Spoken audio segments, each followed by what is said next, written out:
Yeah, hi, my name's Joe Brunette. We're racing here in Lisbon, New Hampshire today. Got a 340 Ski-Doo here, 603. Got some sponsors, Vermont, Time Out Tavern, Lego Snowboards in Southampton, New Hampshire. We got Ridge Road Bait and Tackle in Salisbury, Mass. And WJ Brunette Landscape Construction. Nice. We're here in Lisbon. They got a beautiful track here, and we're going to give it hell. Good.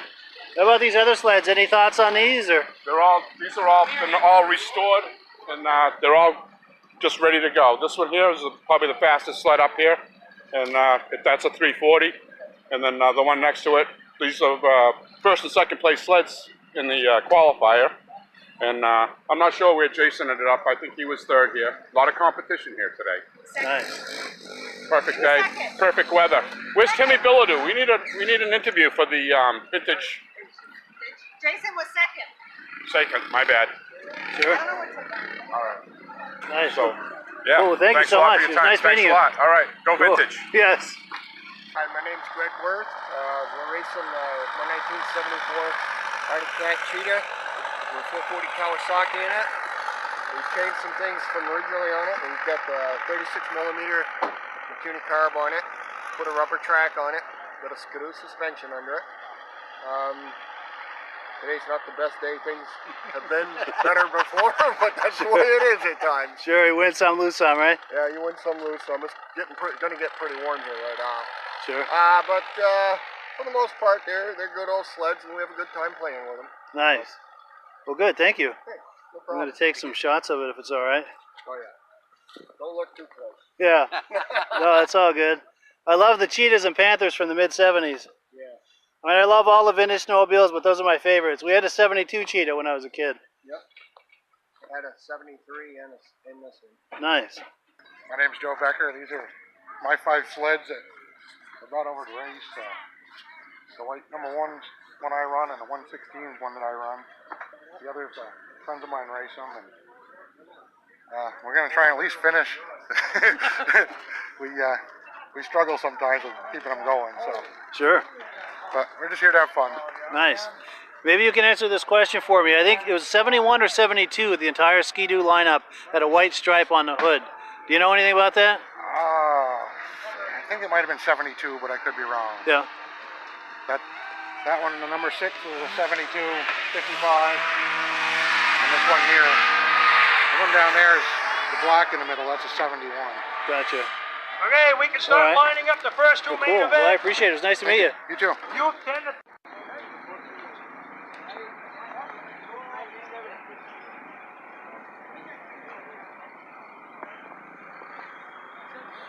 Okay, if I get footage of the sleds? Yeah. Cool. I think I met you earlier. How you doing? Yeah, good. Good. What's this, a Citation? Yeah. Nice. With like an MXZ seat? Yeah. Nice. I like it. That's probably a lot more comfortable with that seat, isn't it? Do you feel like talking it up? Do you feel like talking it up on a camera? I don't think it will. No, but I mean, do you want to talk about it on camera? Well, it's my sled. Just, you know, like my name is, and this is my Citation. Yeah, Jim Benham, I built this. You can see everything's for lightness. I got it down. Sure. What year is the Citation? 79. It's got an 84 suspension track on it. A lot of fun. Nice. I'm not running it today. I'm running the 440 today. Now, what's this sled here? Is that a Polaris? Polaris 440, and I'm running that in the senior class. Really? Nice. This one was 340. They said, no, you can run a 440 fan. Really? So I swapped my skis out, and I run that one. I hit plastic skis on that. They wouldn't let me run the plastic. Has to be steel, huh? Leaf spring only? Basically stock leaf spring. Sure. Let me go around and check. Leaf springs on them. I made them. They're very good. Oh, you did? Oh, I just put bottoms on them. Wow, plastic skis with leaf springs. That's cool. Yeah, they look good on that. Nice. Now, what's this, a Cutlass? Huh? A Cutlass? What is that? SS. SS, okay. 440, yeah. SS. Nice. So this is the one you're racing today? Yeah, I pulled a second the first race, right behind this guy. Nice. Sweet. That was one of the first races, right? I think I saw it. 13. He might have been in it. 26 Okay. to make the field. Let's get it going. Nice. Come on. Well, thank you. This is the senior class, 15 over. Senior class, yeah? Cool. Well, nice meeting you. I appreciate it.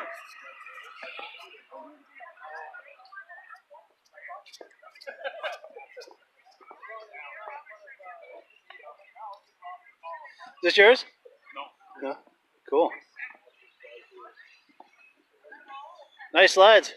Thank you. How's it going? I'm Jared Ainsworth, racing my Arctic Cat Panther 340 here today. It's my dad's Arctic Cat Panther 440, same thing. I'm running 3 classes. I'm running 340 free air, 340 fan cooled, and I'm also racing the 340 in the 440 class. Just something to do, fun, run a couple classes. I travel a lot for work, so this is probably my last race of the year. I don't get to race much. Dad's running the 15 over class. He's killing it today with that. Struggling a little bit on the straightaways. The deep snow's bogging it down pretty hard, but I think I'll ride a little harder and make a few adjustments. Features will be pretty good. Probably going to end up with a couple podiums. See Good. what happens. Should be a good time. Good for you. Thank you. Well, thank you. Nice.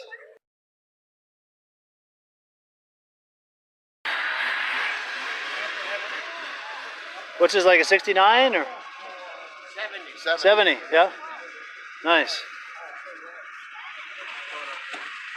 That's a nice shape, isn't it? It's a nice example. Yep.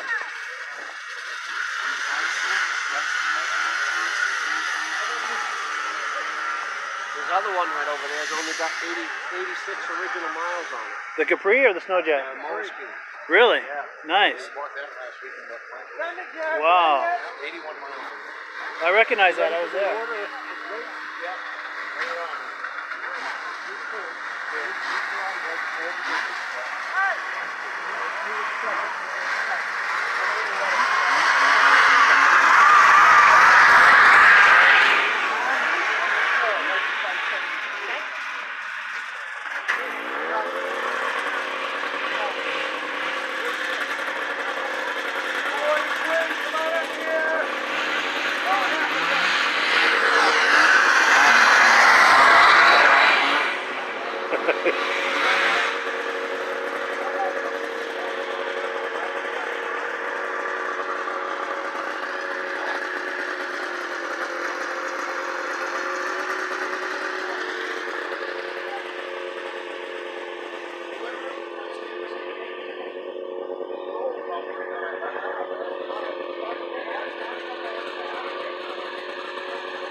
How's it going?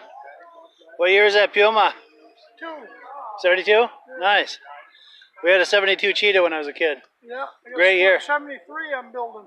Is that right? Cheetah, yeah. I have a motor built for it right now. Nice. 440. Nice. And I'm building another one of these. I took a full-size cat and cut it off, put a Puma track on it. Not this one, the other one I'm building. Okay, yeah. Yeah. Nice. I do a video magazine about vintage snowmobiles. Oh yeah, I got one of them. Oh, you I do? see you the other day. Oh, last weekend. You were in in Lancaster. Washington. Oh, Washington, a couple weeks Yeah. ago, yeah. Colder than hell. It sure was. Jeez. Snowing like crazy, too. Snowy and windy and cold. This is a lot better today. Yeah. Now, are you the one that had the Citation SS? Right there. Yeah, okay. I was wanting to get some footage of that day, yeah.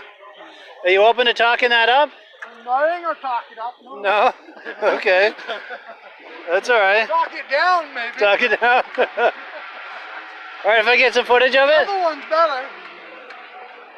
No, you take Is that like a pictures of it. 69 or something? 69 bubble Black dot, yeah. Nice.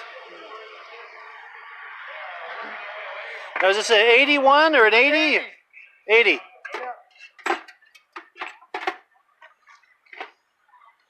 Good shape. Yeah, I remember liking those. I was in high school when these came out. I really liked them.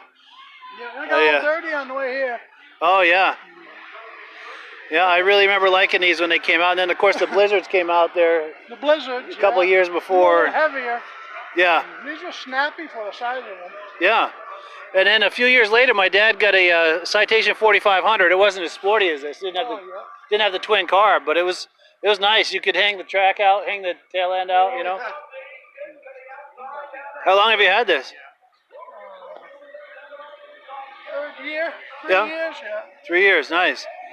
Have you restored it at all, or is that original? Or? Well, original except the jack shaft, chain case. When we got it, chain case was broke out of it. They had to take the motor off, changed all the chain case, jack shaft, Wow. cleaned it all up.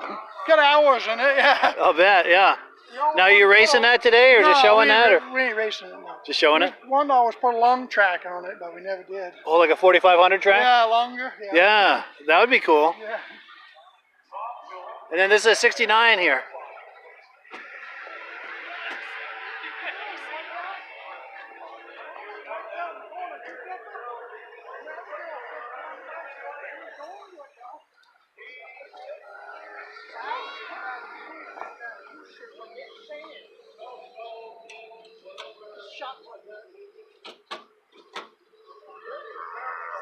Have a thing. No. Take the air jet out and then put more.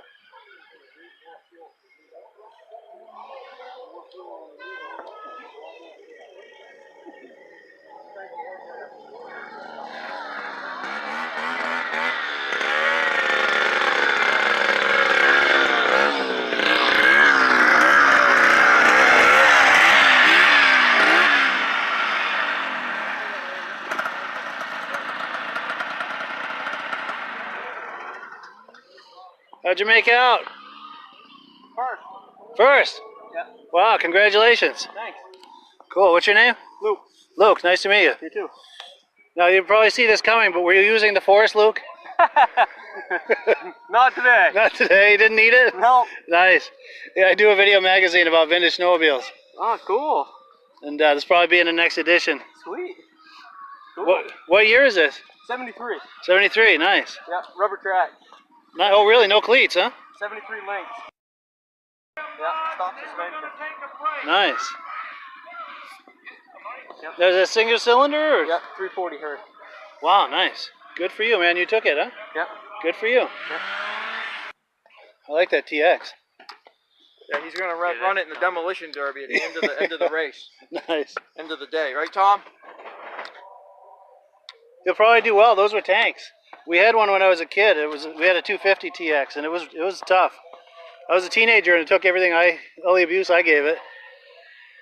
The only free is it didn't blow up on a regular basis with the fucking Yeah. Polaris 250s and 340s. 440s blew up. Now, is this a 76? 8. 78, yeah. Nice. It's all this. It hasn't been redone or anything. All original, huh? Yeah. Nice. So got original chrome plating and all that. So I bought it running. I took a compression test. I think I'll just leave it alone. Good. Now, what is it, 340 or 440? Or? 340. 340. Nice. I put an Indy suspension in it. Double runner carbides. That gives us some Hand bite. warmers. Oh, yeah. Nice. Because I wanted to ride the trail. Yeah. That sucker goes pretty good. It does. What is that, a Puma? Now, was he just on the track or getting ready to go on? I don't know. Which badge do you do? The one Oh, yeah. line there? Facebook one? Yeah, Vintage Snowmobile Lovers. Yeah. I see your stuff all the time. Nice Oh, to good. meet That's you. me. Yeah, I'm Mike. Hi, Mike. Nice My to meet name's you. Tom. Sweet. Yeah, nice to meet you. Yeah, I look at see your stuff all the time. Good. Nice. Yeah, it's the largest vintage snowmobile page on Facebook. Almost 50,000 fans. Awesome. And I think it's the largest community of vintage snowmobile lovers anywhere. Nice. Because 50,000, that's a lot of people. That's a whole shitload of people. Yeah. Yeah, I see. I mean, I follow it, so Nice. see all the posts.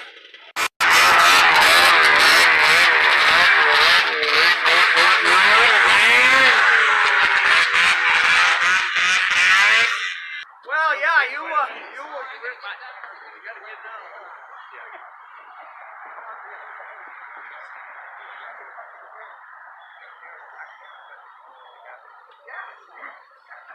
Yeah, we can do that.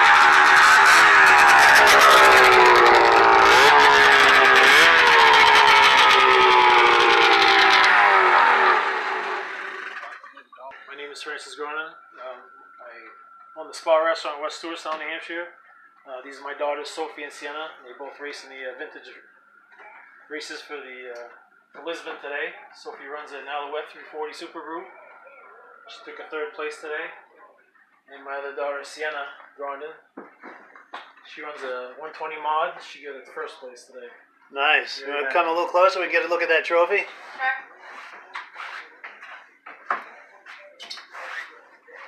Nice. Very nice. Congratulations, both of you. Thank you. Thank you. That's cool. How about a picture of the two of you holding your trophies up? Center right over here. Stereo. There we go. Yeah, nice. Oh, let me get it focused. Good now, huh? Yeah.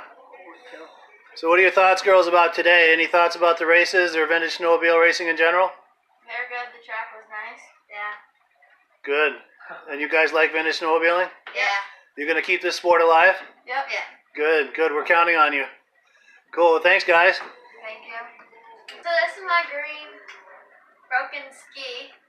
I broke in my heat class, but I still came in first. Wow. So even with a broken ski? Yep. Holy cow. Replaced it. Yeah, my dad, he fixed it. Okay. Sweet. So to make sure I understand, you it was another run after the ski was replaced that you won. Yes. Okay. So once that broke, you were pretty much done in that race. Yeah. Yeah. Okay. Wow. Now, how did that feel when that came off? Was that pretty I hard? didn't really feel it, but She was crying. But I mean, did the sled get all weird on you, or? Knocked the wind right out of her. She hit the bail. yeah. Oh wow! So She it went, turned you into the bail. Yeah. Holy cow! Yeah, she went flying. But you still came home with the gold. Yeah. I swallowed snow pretty hard. Holy cow! But you came home with the gold, right? Yep. Good. That's all that matters. Well, cool. Thank you. Thank you. Hello, everyone. This is Mike with the Vintage Snowmobile Podcast. Today, we're going to spend some time with one of the great snowmobile racers of the 70s, who later went on to do some NASCAR racing. I'm talking about the great Tim Bender. Now, since racing is not my strong suit, I've asked my friend Paul Belfay to join us. Paul is the perfect person to join us because he is a collector and enthusiast of Yamaha racing snowmobiles of the 70s. So, let's listen in on the conversation between Tim and Paul. Thank you, Tim, for some time today with us to talk to your involvement in snowmobile racing. Sure. Obviously, you are Glad to be here. well known in the snowmobile racing family and as a Hall of Fame of snowcross and ice oval snowmobile racing. But Paul, I'd like to ask you, where did the number 19 come from? Dad was a car racer in Western New York, Buffalo, New York, and he was number 19, and it came from there. My brother had number 19, and I so it came from my dad. Oh, that's cool. I wondered where that number. I always wondered where numbers come from for people that put them on their car. That's cool. Yeah, At your age. No. When you started racing. I was started when I was 16. But, Oh, great. I'm a third racer. My son being the fourth generation, but I actually used to build race cars. He was an engineer of sorts, and then I do race car driver, and I was racing too. Nice. Yeah. Well, now I'd like to ask you about your racing sleds of the 70s through the 90s. What sled gave you advantage to put you on the podium? The TSS and the Yamaha front suspension worked for ovals because it had naturally didn't roll as much as regular independence front end would roll, and natural that it was working going in oval racing. We put it, added a sway bar to it, and that was the first Yamahas in 1974 was my first year, and I had a 292 single, and I don't think I made a fine year, but I had most fun I've ever had that year probably. I also did the least amount of work on it, but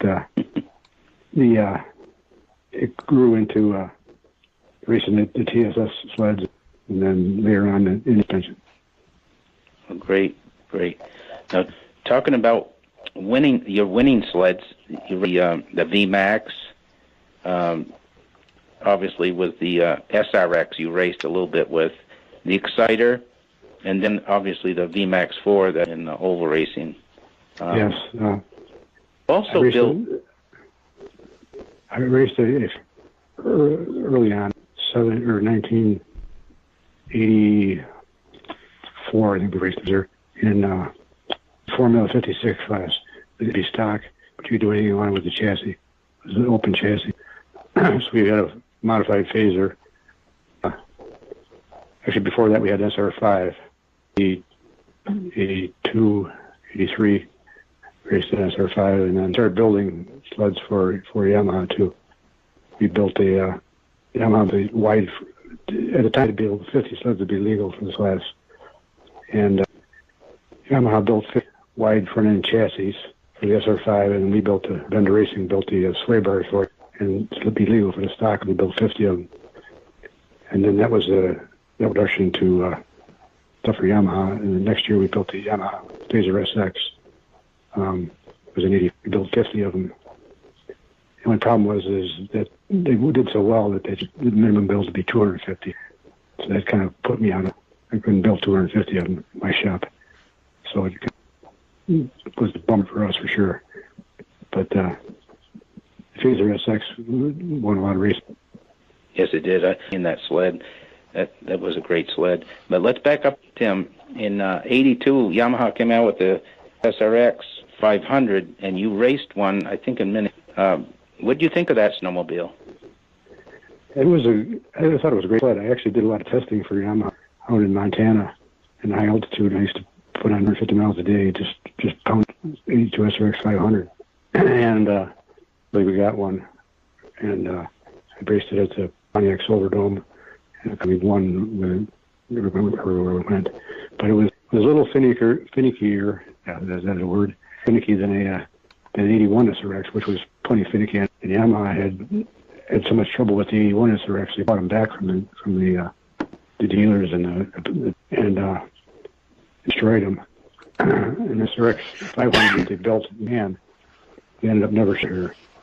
They actually cut the struts out the SRX 500 sleds for me to use on to build this. But it was a sled, it just was a little bit finicky. Now that sled you raced at Pontiac, did you widen the front end on it?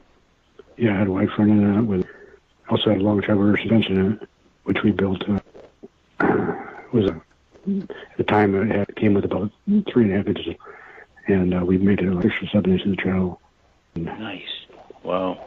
So how much horsepower do you think that? Like 100? I don't know dyno at that time, but probably 100 or so, maybe. Just. Right. Tell us about your custom-built sleds you sold to consumers, like the Outlaw and the Phaser SX. Can you tell us a little bit about each of those sleds? Yeah, the Phaser SX was basic phaser. We took an 84 phaser, took out the 112 track, put a 121 in it, lengthened out the rear of the tunnel, cut the struts off the front end and put 500 struts on it, widened the front end out, a sway bar on it, put a cold air to breathe cold air from the outside and then exhaust the hot air from the outside hood. And then what we did was we had a system where we bring 5 into the shop at a time and cut the bottom of the crate. It was a wooden crate at the time. And about 5 at a time and build them, each one of them up you could. Then we crate them back, ship them back to Yamaha. We painted them, and they were red, silver, and I signed the hood on them, and each one of them, and that was a phase. Right. And then we built it. Next year, when Yamaha, or when ISR changed their rule, 500, or 500 build, I'm sorry. I spoke before. But it was 500 they had to build. So when ISR changed their rule to 500, we decided on our own to sell ourselves. So it was called the Outlaw 82 SRX, or I'm sorry, SRX, new ones. Those that Yamaha sold. I bought those from them.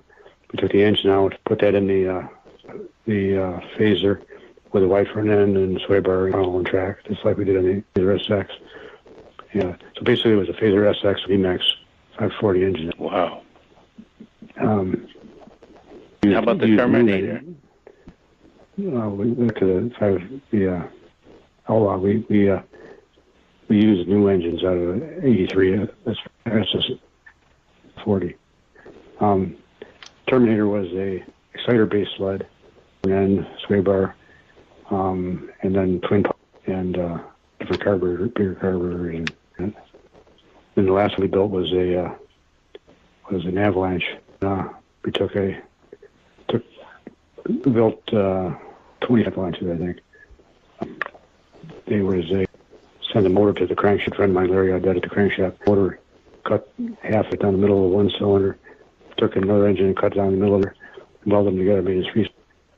And then he built what we called a bucket in the side. The clutch didn't hit the side panel. We had to extend the side panel out, and or CC. And that thing was a rocket.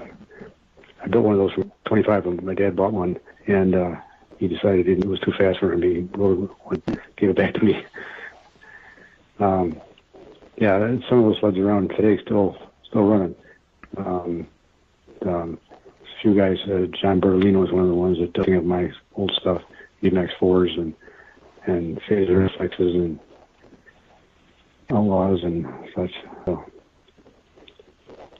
Well, that's great. Old race sleds, any of them? No, I don't. I should have kept one, but should have kept a couple of them, but I don't. The only thing I have is I had one TSST, a triple ski single track, which was a Formula One sled that we built with a Yamaha motor in it and raced the river only. I had showed to Gordy Metz from Yamaha, funded the building of it, and one race was all I was contracted to do. So we raced it. That was it. But it was that was a neat sled. I had that one until 10 years ago, and then. Did it do at Eagle River? It was great around the corner. I had the second highest speed that anybody ever, but they was terrible. It was built by a company in Michigan. I built the chassis. They built it for some twin tracks. They put Yamaha motors in them too, and none of them ran very good. So it was kind of a bit of a. That's too bad. Size motor was that? It was a 500 VMAX 500. Oh, okay. It was a 500. It was made to run at about 79. We were turning them at 10,000, and it was just shook the thing apart. We went through a couple engines, and but it was sure went around the corner good. But yeah, I've seen the brochure. Yeah, I sat on the track. It was a ski off to the right hand side of me, and then with a suspension on it, and then we had I was way offset. And it didn't come out of the hole the greatest, but it sure cornered good. Wow, that's great. Oh, Tim, tell us a little bit about your secret and advantage over the other guys. I know you didn't have a lot of horsepower over the years with your motors, but you had an advantage due to your sleds to make them perform. A lot of hard work and driving the hell out of it. I had a rule of thumb that everybody else let off, and then I wouldn't let off way after they let off, and. The corner was sold with the Yamaha, and my riding style matched well with the Yamaha. We had in the bottom, we built all the way up to holes that hold the ski, and then machine them at different angles so we could adjust the camber, and we designed it. It worked very well on the Yamaha too. It was around the corner so good. I see. How about that little leather limiter strap? Yeah, that was a Kickstarter, we called it. A lever that, with it unlocked, or let's call it open, it was up in the air, and when you got out of the hole, the front limiter strap would be longer, and you would let you. Then before I got to the corner, I'd stomp it down and lock it all the way down. Limiter strap up, and so I could run on the back of the track. But it could turn. That way I could run a lot more studs with that than you could without it. Wow, what you had there. Oh, and before I let you go, tell us about the VMAX 4 sled. I saw it perform, and you were almost lapping the field at Val. It was unbelievable. Yeah, we at Valcourt that year, having a heck of a time blowing tracks, and Mike Sack was my teammate in one of our sleds, and he blew a track, and when it came out of the sled, it clawed the rivets off the back side of the board. The steering bolted on the bulkhead. We didn't know it. Changed track, and he was racing, and steering broke on the bottom of the mount, broke off the chassis, and he lost control. It went into the corner. We were running 109 on us up there at Valcourt, and to the corner, and went one way, and he followed it into the hay bale and had it in a bad spot, and he was out for it. But that sub was so fast, it was actually one thing that ever scared me was that thing. Wow, and everything you build, it seems ISR or USSA, they just stopped you the next year. Done. They didn't even let that race. That sled was banned, right? Yeah, Polaris got the Skidoo. They decided they wanted to. Yamaha was a member of ISR, so the boating rights, and they ruled from 800. Actually, there's another one down in CC, and the 600 CC, which we took Yamaha VMAX 4 and cut off one cylinder out of it, and that's still around running today too. But we never raced it. That'd be production based. Oh wow! And Yamaha wasn't interested in this. They penalized you every time, and I felt bad for you. Yeah, a handful of that sled would go, didn't it? That VMAX. Man. Yeah, and it was only 750 if we made it 800. We were approximately 170 horsepower with it. We were racing. And if we would have went to 800, we would have been 200 horse. Wow! So it would have been fun. Unbelievable. Well, Tim, thank you for talking with you about the racing, and I'll turn this over to Mike. So, this is Mike again. I'd like to thank Tim and Paul for having this conversation. I was able to ask Tim a few more questions, but sadly the audio quality was not very good, so hopefully we can have another conversation with Tim at some point in the future. So that is it for now, but thanks again to Tim and Paul for having this conversation, and thank you also to everyone who has taken a few minutes to listen to this conversation. Lastly, don't forget to tune in to the Vintage Snowmobile podcast every Thursday evening on the Vintage Snowmobile Lovers Facebook page. Have a great day. Today on VintageSnowmobileLovers.com, we're in Lancaster, New Hampshire at Crane's Snowmobile Museum. And our good friends Midge Rosebrook and Paul Crane are just about to give us a tour of the museum. How you doing, guys? Good. Before we get started, Paul is the first person in the U.S. ever to ride a snowmobile. Do I understand that correctly? A Skidoo. A Skidoo, okay. Skidoo only. I wasn't Skidoo. the first to ride a snow machine. I was the first one to ride a Skidoo. Nice. American, and first American to ride a Skidoo Nice. in Canada and here. Excellent. Not many people can lay claim to that. I don't believe so. That's amazing. Awesome.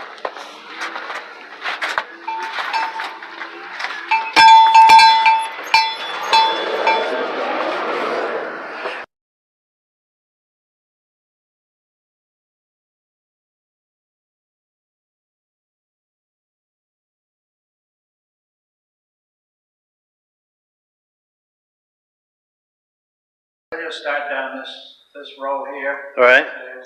Everybody can understand what just by looking at them, what they are. So we'll go down this row here first, and we'll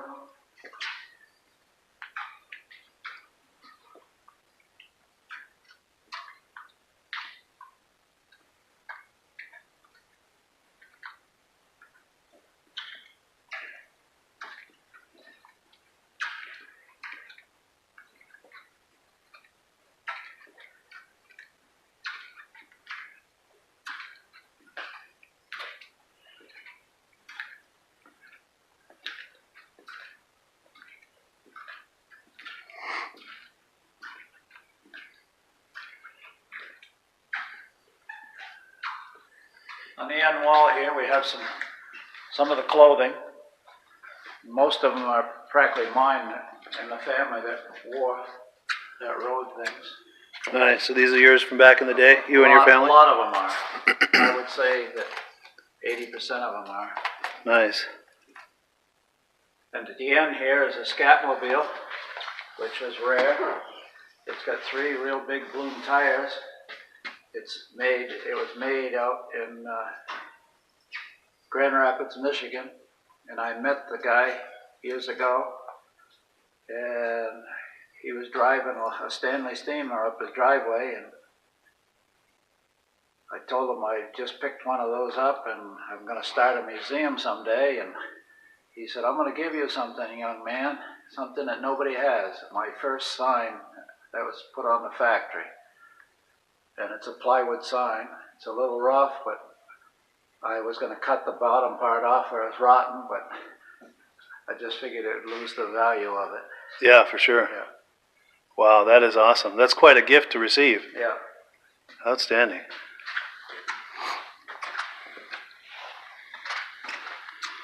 Cool. Then I got patches on the back wall. Oh, yes, yeah. Patches on the back wall. Yeah. And see if I can get in a little closer on that.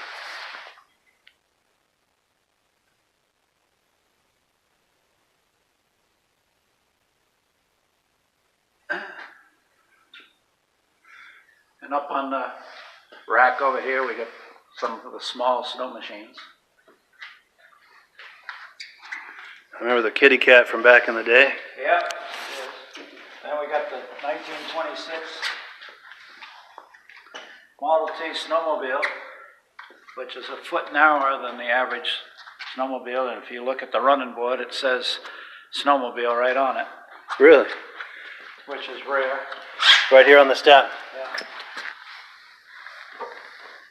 Wow. And what year was this, Paul? You said 1920 something? 1926 as the plate. Oh, yes, yeah. Wow. I usually give rides when the snow's deep. I haven't done it this year yet, but I will be. Nice. Then some more mini sleds up top. Sleds on the top. Then over in the corner here we have some more mini snows plus a couple old sleighs.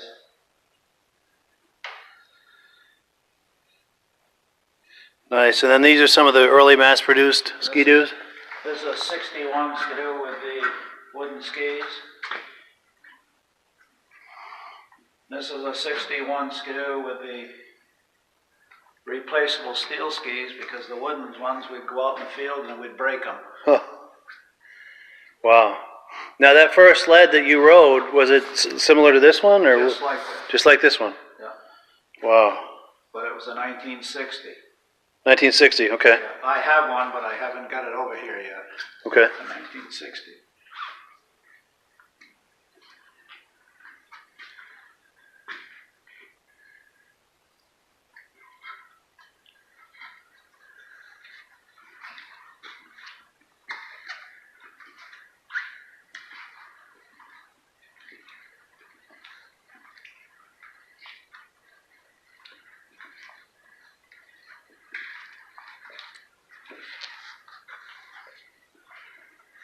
Skidoo Elite.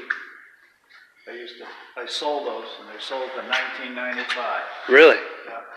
Wow. That one has got 200 and something miles on it. Unreal. That's in nice shape. And I think they stopped making those in what, 2005 or something? They started The Elite? 2004 and 5, I think they made a silver one. Yeah. A much more modern looking one. Was that the last year, do you know? Yeah, It was, okay. I like that TNT. The old silver. Lux Nordic. Oh, yeah, yeah. Now I see a shift lever on that. Did that have reverse? Yes, reverse. Yeah. Nice. And did it have like a low gear for No, that's just the regular. just a reverse? Okay. But it's mint. It's only got 200 and something miles on it. Nice. A buddy of mine growing up had a silver bullet like that. Then we have the 64 tin cab motor ski, Wow. which they didn't make very many of them. Then a 65 motor ski.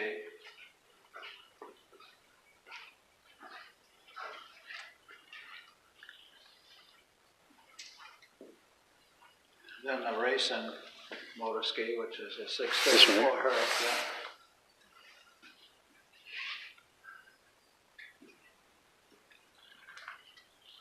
And then this here was a 500 racing sled that apparently, so I've been told, the factory had it. Yeah.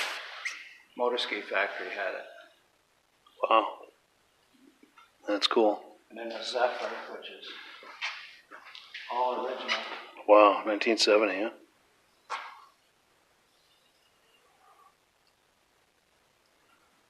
I remember these Nuvics back in the day. Yeah. My father's friend had one just like that.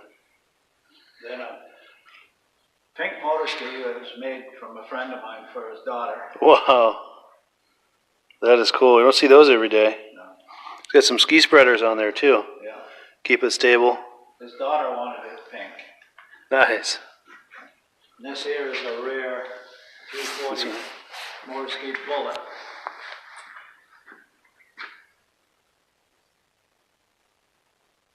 Wow. And the 340 Sonic, Supersonic Pro sled.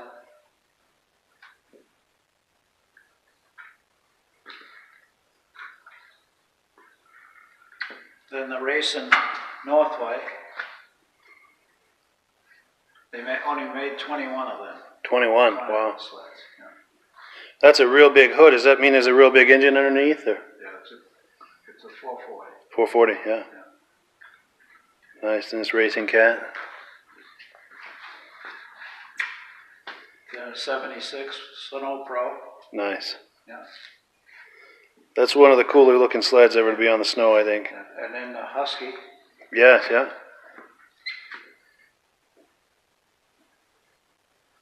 Of course, the RV, Ski-Doo RV that they raced in '75. Nice, those were awesome.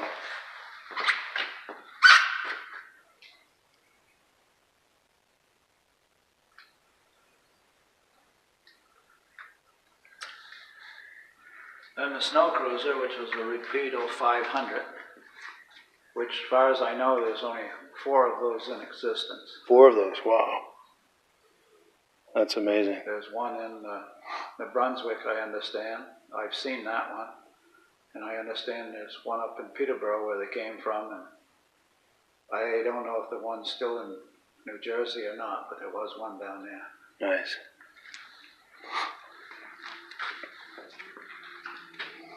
We had one like this when I was a kid. It was the consumer model, though, not the Starfire.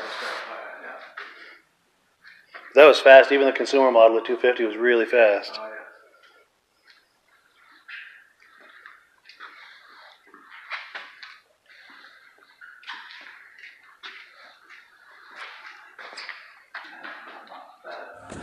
They're going to do the awards. They're going to award the trophies here in a few minutes. Then everyone's going to go on a trail ride.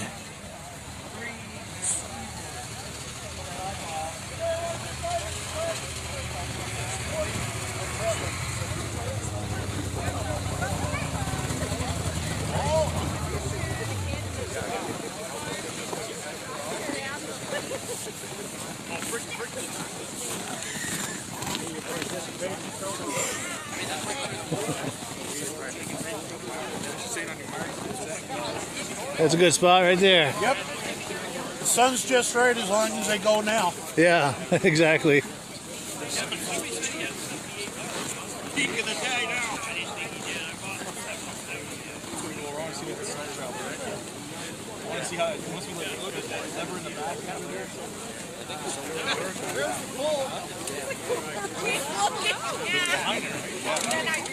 Well, that's just for the. Hey, how's it going? That's just for the directions. That's just to change directions. So yeah, if you're just tuning in, we're waiting for the award ceremony. We're in Newport Center, Vermont, the Country Riders Snowmobile Club. has put on a vintage snowmobile show. He's home now. These are some of the sleds and the turnout. Considering how cold it is today and it's a first-time event, they've got an excellent turnout. In a few minutes here, or a few moments, I don't know when exactly, but they're going to be handing out the trophies. And then a lot of these folks are going to be going on a trail route on a 9-mile loop. And once she's finished handing out the trophies, I'm going to see if I can run out on that trail a little ways and get some drive-bys of all these cool vintage sleds. So yeah, we're just waiting for it to come around on a guitar. And if you know that song reference, put it in the comments. Here we go. Everybody, on behalf of Country Riders coming out today, cold start this morning, but it's a great turnout for kind of an experiment. First time doing this. We hope to make it an annual event. I'm not guaranteed nothing. First award that we have is for the oldest sled, and it happens to be the oldest rider. Reggie Field, hilarious snow traveler.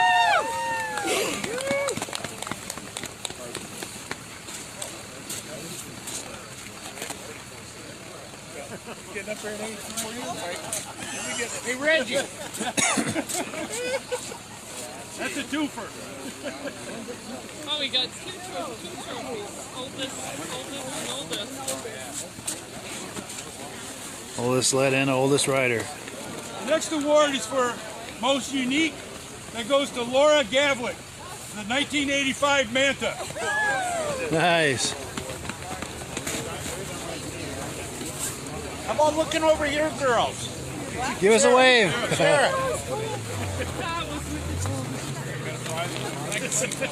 Kodak moment right there.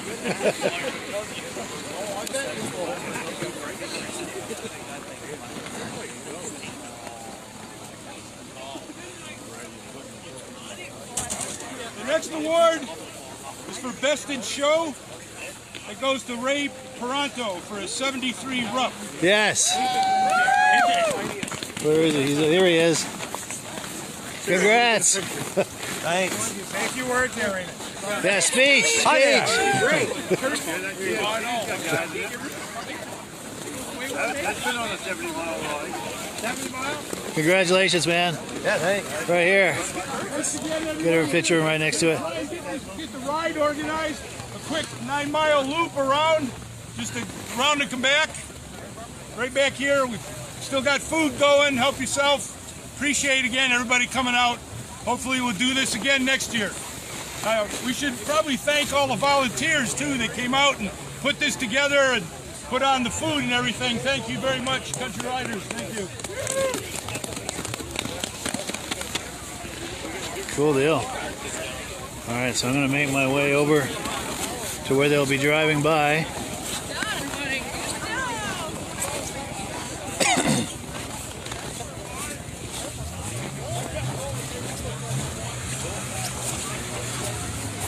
A lot of nice modern sleds here today too. Of course, we're right on the trail, so that actually works out pretty good. If people are going by, they can stop and wander over and check out the activities.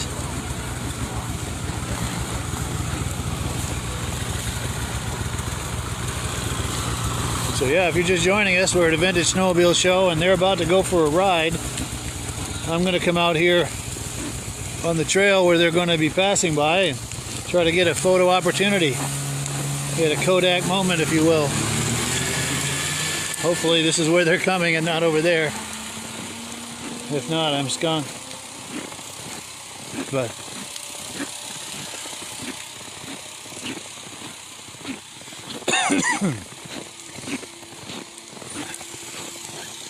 so I believe they're going to be coming through here. If not, I'm going to have to get over there real fast.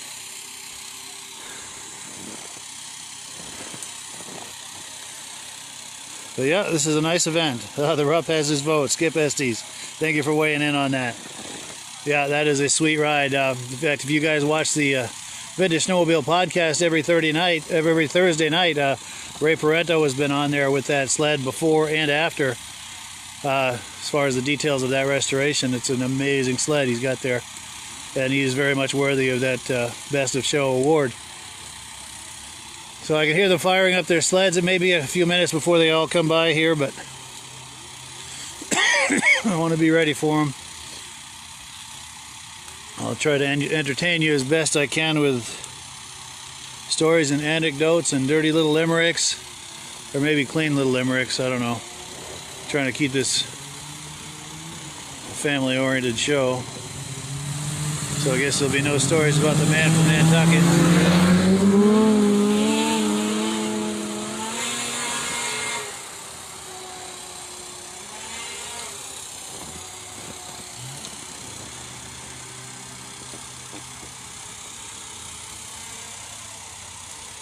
So yeah, so thank you guys for waiting here with me. We're going to have a drive-by in a few minutes of a whole lot of vintage sleds. It's going to be worth the wait. And I thank you for hanging out with me on this. Yeah, and in case you're just joining us, we're at the Vintage Snowmobile Show here in Newport Center, Vermont, in the Northeast Kingdom of Vermont. The Country Riders Snowmobile Club is putting on this vintage show. And it's been a wonderful time, considering it's quite a few degrees below zero this morning. I think it's warmed up some since, but when I showed up here, the thermometer in my car was saying 20 below zero. Thankfully, it's sunny out and not windy, so I've not been cold. And by the looks of everybody moving around here, I don't think they're super cold either. As long as you're dressed for it, it's really not too bad. But this is their first time event, their first time doing this event. They weren't quite sure what to expect. And considering how cold it is, it was a good turnout. A lot of modern and vintage sleds, because of course modern sleds were right on the trail, so a lot of people are stopping by as they're trail riding to check out, see what all the fuss is about. And it turns out it's a really nice event. We were just looking at some nice sleds. They had the award ceremony. Yes, I want to plan for that next year. Jeff Carr, absolutely, especially if you're in the area. So if you're thinking about that, Jeff, and anyone else who is thinking about attending this next year, just look for the Country Riders Snowmobile Club Facebook page. And friend that page, like that page, and just keep an eye on it as this time of year rolls around next year to see what kind of a date. And you can also message them and find out, any kind of details as far as, if they've planned it yet as far as a date or anything. Here's a drive-by right here.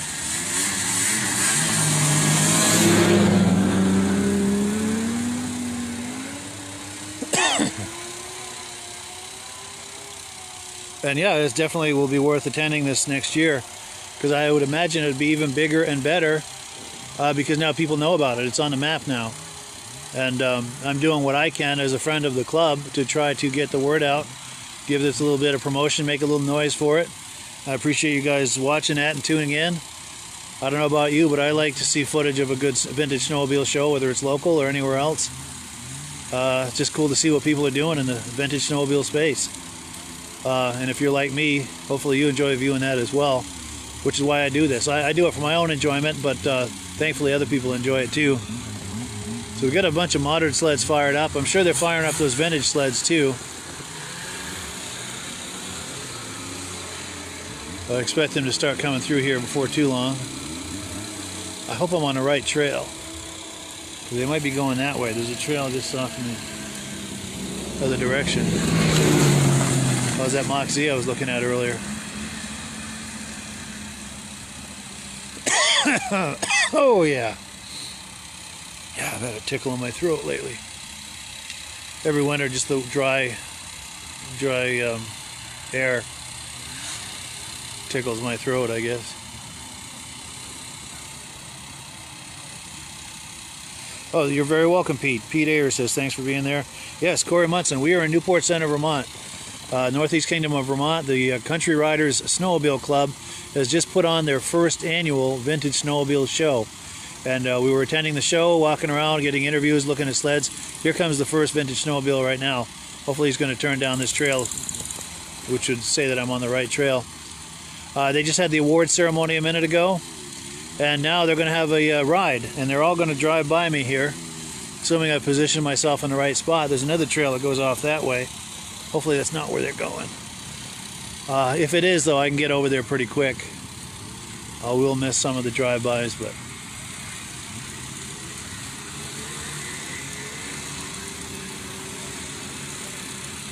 And I'm going to wave to them and see if I can get some waves back. Now this first sled, if it's the one I think it is a 64 Polaris Snow Traveler. He won the oldest sled in show and the oldest exhibitor in the show. I think he's 83 years old and he still works full time. Real nice guy. I had a chance to interview him. Oh, Jared Ellis is watching from Idaho. Thank you so much, Jared, for joining in. We appreciate that. And I see sleds coming here, and I think they'll be riding by me here momentarily. I hope I'm in the right spot. If not, I can get over to the other side real quick.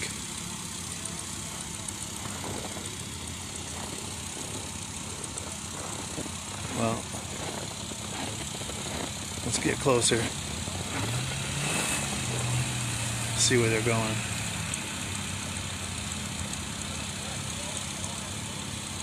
Okay, so that's the organizer. She would have told me if I was in the wrong spot. I'm hoping.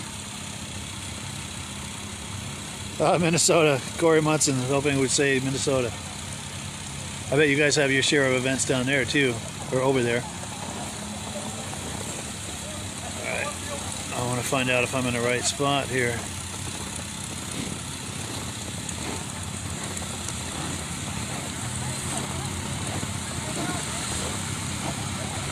So they're coming down here, right? They're coming this way? Yep. Wonderful, thank you. All right, so confirmation. All right, let me go get into position again here.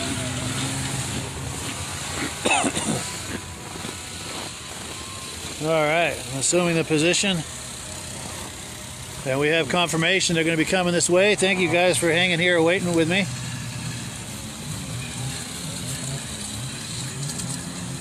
Get a few modern sleds here to warm things up.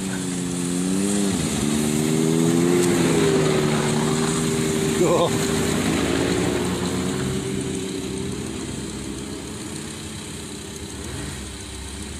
Jeff Packer from Central Minnesota. Well, thank you very much for the compliment. And Steve Dunley watching from Ottawa, Canada. Yeah, thank you guys so much for joining in. And if you are just joining us, we're at a Vintage Snowmobile show. They're about to have a ride. They're going to be all riding past me here in just a moment. We're just waiting for them to get organized. And it should be very soon, because I'm seeing, if you look past, I don't know if you can see through these trees, but there's a bunch of them in the process of lining up for a ride. This might be one right here. Okay, here we go. First vintage rider.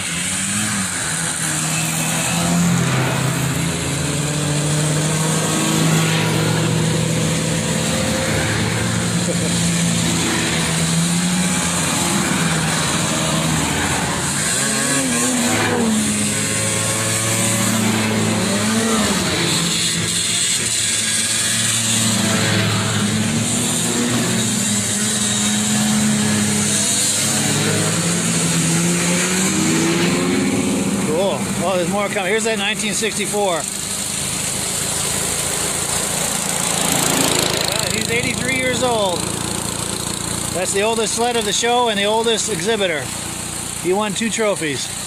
Here's some more. Pantera.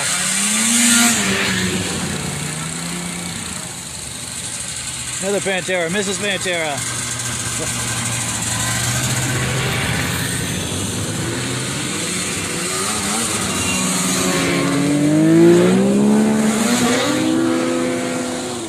Yeah, I think they wanted to hit the throttle rather than wave, but that's all right. I was waving at all of them. I know how it is with the throttle, and I'm sure you do too if you're watching this. Greg Prue watching from Woodbury, Minnesota. Thanks us for the video. You're very welcome, and thank you for joining us. I don't know if that's all the vintage riders. It might be. All the ones that are going anyway. See, some of them have multiple sleds here, and of course you can only ride one sled. Yeah, that might be it. So I'm going to go walk around and look at some sleds and get what footage I can here. Eventually I'll wrap it up, but I want to try to milk this live podcast for all I can.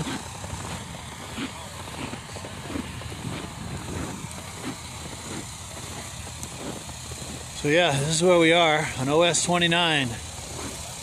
Got our MASH sign here. Who used to watch that TV show MASH with that sign? I call that a MASH sign. Got all the sponsors here. And yeah, this is where we are. Well, you're very welcome, Jeff. Thank you for viewing. I appreciate that. Oh, here we go. Here comes somebody.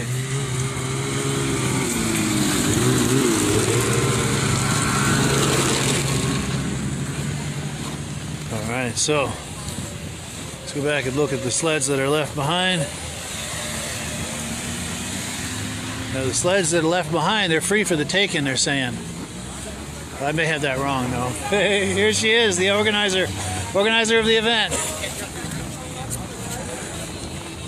How's it going? All right, so these are the ones that are left. We get some modern sleds taken off. Yeah, let's take a look here at the sleds that are behind. Got some modern sleds on their way. So yeah, let's do a little walk by here. So this is Best in Show right here. 1973 Rupp Magnum 440.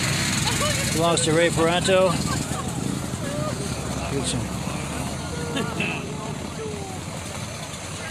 That is a sweet sled. He restored that himself. You probably saw the video I did with him about that on the podcast a little while back. That sled has come a long way. Oh, he dropped his sign here. I was trying to pick it up, but I can't reach it. Check this out.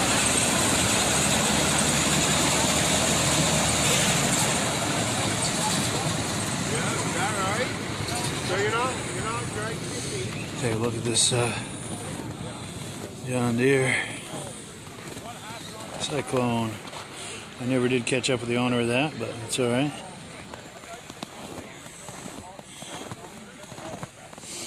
You don't know who owns the Cyclone, do you? Sorry? Do you own the Cyclone, either of you? No. No? All right. That's a sweet ride, huh? It is, isn't it? Yeah. A little Polaris action over here. Now that TX in the back, that 440, we had a 250 version of that when I was a kid. That's what I was riding when I was a teenager.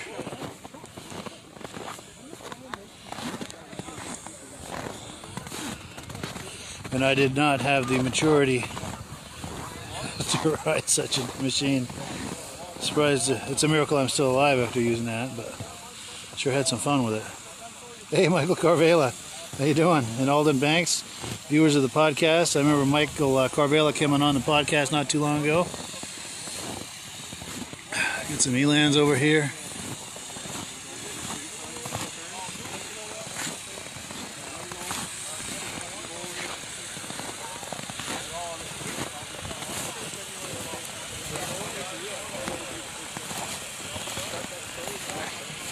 Remember these from back in the day? These things would go just about anywhere.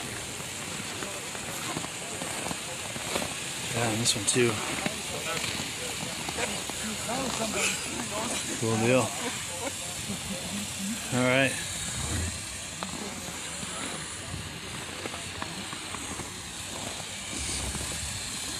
So yeah, I think I'm about to wind it down. But thank you for tuning in, both to the earlier podcast I did, as well as this one here with the award ceremony and the drive-by. Good times all around. Thank you for viewing. Oh, Skip Esty says watching from southern Massachusetts. Wishes he was here. Yeah, and if we do this next year, Skip, it's right up I-91 if you're in southern Massachusetts. C71 Elan, first sled his dad got, Alden Banks. Yeah, since you made a comment, we'll take another look at these Elans. Just to take you down memory lane.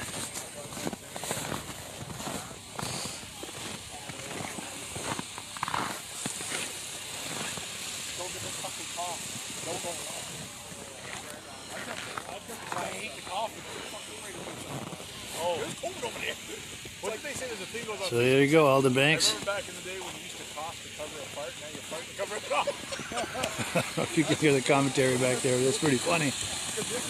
Yeah. I'm not going to repeat it, but that was pretty funny. All right, so I'm really going to close it out this time. Thank you, everyone, for viewing. Appreciate it. Hope you're having a good day, good winter. Hope you're able to get some snow time on your snowmobile, whether it's trail riding, yard riding, or whatever is available to you. Hope you can do it, and do catch up with us Thursday night, 9 p.m. Eastern Time, right here, right at this spot, for the Vintage Snowmobile Podcast. Thanks, guys. Have a wonderful day. We'll catch you on the other side. Hello, everyone. This is Rob and Mike. How you doing today, Rob? I'm doing good. Mike, yourself? Very well. Thank you so much for coming on. I appreciate it. Now, today, we're going to be talking about AMSOIL.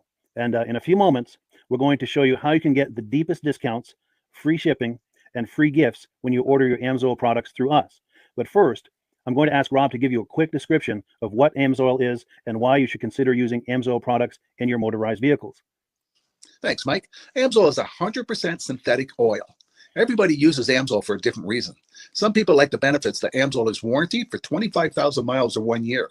The reason we can do that is because AMSOIL doesn't oxidize. It doesn't form the usual carbons, gums, sludges like petroleum oils do. That's why we can keep it in the engines longer. Petroleum oils never do wear out. They oxidize themselves. That's why they have to be changed at 3,000 kilometers. And AMSOIL likes the benefit that you only have to change the oil once a year. That saves some money. Some of the people like the benefit of AMSOIL is it's a slipperier type lube. By having a slipperier type lube, it cuts down friction and drag. By less friction and drag, engines run 20 to 50 degrees cooler, better gas mileage. Now, AMSOIL says 25% more protection than the industry requires is in the AMSOIL bottles. My average customer gets about 10% increase in gas mileage. That's a big savings. Yeah. And by cutting down friction and drag, for every 10 degrees you cut down the friction and drag, doubles the life of the engine. So by having the engine run cooler, it makes it last longer. Some people like the benefit of the range of the AMSOIL. AMSOIL's flash point is 425 degrees, and it pours at 50 below zero. Wow. If you ever tried petroleum oil when it's 10 below, it turns to honey. And in the summertime, petroleum oil thins out, and once it thins out, that's when it starts breaking down. So AMSOIL is an all-season oil, can give you better gas mileage, longer engine life, less maintenance. It ends up being cheaper over a year's time running AMSOIL than it is petroleum oils. That's amazing. That's amazing. And AMSOIL is available for pretty much any motorized vehicle, anything from lawn equipment, cars, trucks, boats, ATVs, motorcycles, snowmobiles. Yep. And a lot of people phone me up and say, well, what's the benefit of our gear lube? Exactly what I told you about the engine oil. It pours in cold weather, it runs cooler, makes the equipment last longer. And they say, well, what's the benefit of the small engine? Same thing. Makes the engine run cooler, last longer, better performance. So it saves on all the applications that AMSOIL has available. Wonderful, wonderful. So yeah, let's talk now. Hopefully this has convinced people to think about maybe joining us in the AMSOIL experience. Let's talk about some of the discounts and free shipping and how that all happens. I'm going to pop a graphic on the screen. And yeah, by all means, if you want to talk people through how this preferred customer program works. AMSOIL has a number of different programs. One of our main ones is a catalog customer, where somebody can order directly out of our catalog. If they order out of the catalog, they order $100 worth, AMSOIL will ship it right to their house. But our best program is our preferred customer. For only $10 for 6 months, you become a preferred customer, you save 25% on all the product. You order $100 worth, they're going to give you free shipping. You don't have to order a whole case. You can mix and match. Say you want 4 bottles of small engine, 7 bottles of 5W30, and a couple of gear loops. You can mix and match. You can order 1 bottle at a time if you want. There's no minimums, no maximums. By being a preferred customer, you save over 25% on all the products you're going to buy. AMSOIL sends you extra gifts, $5 gift certificate on your birthday, $5 when you renew your account, and stuff like that. So it's a good way to save on some of the products you want to buy. For sure, for sure. Yeah, it's an incredible value. And this is the deepest level of discount that anyone can get when ordering AMSOIL. Is that correct? It is. It is. Wonderful, wonderful. So let's take people through the step-by-step experience of placing an AMSOIL order. Then that would include signing up for the preferred customer preferred customer program, so they can receive those deepest levels of discount. So let's go to the website. This is what the website's going to look like. These are some screenshots. Once you go to amsoil.com, there's a link in the description, or you can just type that into a browser, amsoil.com. This is the page you land on. At the upper corner of the page there, you see how I've circled in red. That is the link to click, the Join Now link. That will take you to the Preferred Customer Program page, where you can take advantage of all of these discounts and free shipping and everything that we've just been talking about. This is what that page looks like. In the lower right, you're going to click Join Now. This will pop up. You select the duration you'd like, whether it's 6 months or 12 months, and click Add to Cart. Now, once this pop-up goes away, you'll be back on the main page. And the upper left, you'll see where I've got that red arrow. It says Shop. Now you can start shopping for products, and on your very first order, you're going to get these discounts and the free shipping as long as it's over $100. You'll get all of these benefits right away. So once you click Shop, it's going to take you to the product page. There's different types of oils, lubricants, so on and so forth. For the benefit of this exercise we're doing now, I'm just going to click motor oil. It shows different types of motor oil. Let's click gasoline. Now this takes us to an item. It's their synthetic motor oil. and you can see the item there, and there's choices for different viscosities. But take a look at the price. Let's take a closer look. Let's zoom in. But if you've joined the preferred customer program first, you're going to automatically get the deepest levels of discount. That's what we're looking at here. You're saving $3.80 on that quart of oil. Instead of paying $16.29, you're now paying $12.49 for that quart of oil. That is the deepest level of discount you can possibly get. And then you just add the quantity that you'd like. You select any other items that you're thinking about, add them to the cart. And once you click add to cart for the final time, you're going to see this come up at the top of the screen. It's going to show your items and your the total that you're at so far. Pardon me. And then you just click view cart in the upper right, and that'll take you to your cart. Take a close look here at the upper right. That blue box shows that you're getting free shipping. You're eligible for free shipping on this order because it's over $100. That little yellow box shows that you've got the preferred customer membership on your order that gives you the deepest levels of discounts for the next 6 to 12 months. And then below that, you've got the items that have been selected. For the exercise here, I selected 9 quarts of the signature series, but that brings us up over $100 for the free shipping. We're saving $34.20. And if you're ready to finish, you click checkout now, and that takes you to this screen here. If you haven't signed up with an AMSOIL account at this point, just click in the lower right to create an account, create a new account. It's going to ask you for some basic information, name, and those types of things. Now let's take a closer look. You'll see this gray shaded box. This is a very important box. This is going to ask you if someone has referred you to AMSOIL. And if so, please enter my name. My name is Mike LaPierre. It's spelled right there on the screen for the correct spelling. And also the referral number, 304-555-94. That's how you make sure that Rob and I get credit for this. Now, in the interest of full disclosure, I have signed up for AMSOIL under Rob. So when you order using this referral number, Rob and I both benefit. So if you enjoy these podcasts that we're doing, this is a wonderful way to support the podcast, because when you order using this referral number, Rob and I both benefit. And the commissions I make go directly toward offsetting the cost of doing these podcasts. So I thank you in advance for that, for using my referral number. I very much appreciate it. And once you've done that, you just go into the next screen to enter your payment information, and you're done. Now, once you've placed your order that's over $100, and that order includes your AMSOIL preferred customer program, you are now eligible to get a free DVD from myself. Now, this is going to be either a muscle car DVD or a vintage snowmobile DVD. Use the email address on the screen, wkspodcasts@gmail.com. Send me an email. Let me know which DVD you would like me to send you, the muscle car or the vintage snowmobile DVD, and I'll get that right out to you. As you're typing in that email, in the subject line, be sure and type in capital letters free DVD requests, so it stands out as I'm checking my email, and we'll get that right out to you. So I guess the last thing, Rob, that we wanted to talk about is if someone is considering AMSOIL as a business opportunity. Yes. If anybody has a retail or a commercial account and they would like to buy directly from AMSOIL, just send Mike a line. He'll show you how to set up, and you can buy directly from AMSOIL. But if you are interested in starting your own part-time business, a part-time business that can grow into a full-time income, Mike and I will show you the AMSOIL marketing plan. AMSOIL has a large selection of products that cover almost every application. So it doesn't matter if you're into snowmobile, boating, or ATVing, or hot rods, we have an oil for every application. It's a fun type business that's I really enjoy doing. Where else can I go and have fun and make money doing it? And Mike and I are here to help you all the way along. If you need any help on how to promote or to find new accounts, we're here to help you. For sure. So when you sign up under that number, this 304-555-94, you're getting Rob and I as a team.